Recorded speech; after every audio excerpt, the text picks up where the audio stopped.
The light in the hidden room was different now. It pulsed, not like a machine, but like a heartbeat. Dim and golden, breathing in the shadows. Victor stood with his hand still resting on the strange core of the device, the warmth of it crawling up his fingertips and into his chest like a slow current. And then, the room changed. Not the way a light changes when a bulb flickers. Number. The air shifted, the walls breathed, and suddenly, Victor was no longer in his own time. The floorboards beneath him were newer, clean, dust-free. The strange mechanical parts that once lay discarded were now polished and assembled. And at the center of it all stood a man, Mr. Rallis. He was younger than Victor expected, wiry and intense, with a glint of genius in his eyes and the worn hands of someone who spent his life fixing what others had forgotten.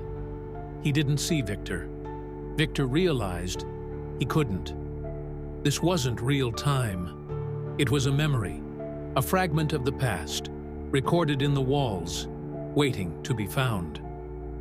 Victor watched, barely breathing. Then Rallis turned toward the machine, the very same one Victor had touched.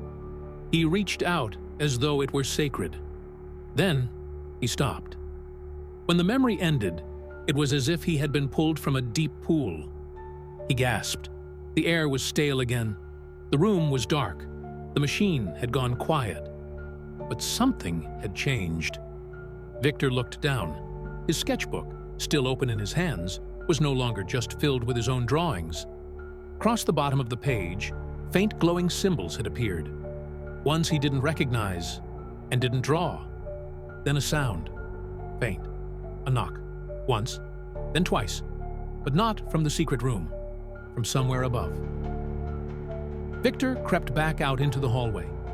Everything was too quiet. The building always had a hum. Pipes, wind, old wiring.